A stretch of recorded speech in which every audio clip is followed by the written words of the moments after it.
During the official visit to Italy, National Assembly Chairman Trần met with Sandra Scagliotti, the Honorary Consul of Vietnam in Turin. On the morning of April 12, National Assembly Chairman Trần stated that the official visit to Italy takes place against a backdrop of extremely positive development in Vietnam-Italy relations after more than 50 years since the establishment of diplomatic relations and more than 10 years of implementing the strategic partnership framework.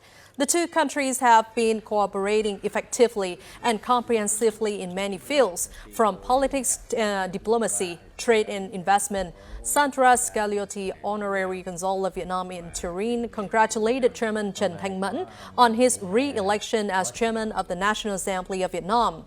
She expressed her confidence that under the leadership of the party General Secretary and State President Tô Lâm and the newly appointed senior leadership, Vietnam will successfully implement strategic decisions, ushering the country into a new era of development. She affirmed her commitment to further promote the image of Vietnam and its people in the future. In Milan, National Assembly Chairman Trần met with Vietnamese students and young intellectuals studying in Italy.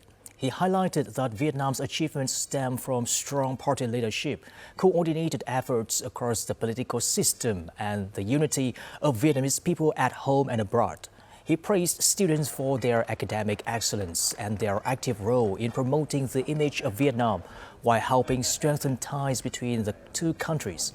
The chairman also noted that key policies, including Resolution 57 of the Politburo and Resolution 193 of the National Assembly, aim to attract overseas Vietnamese talents to contribute to science, technology, and innovation.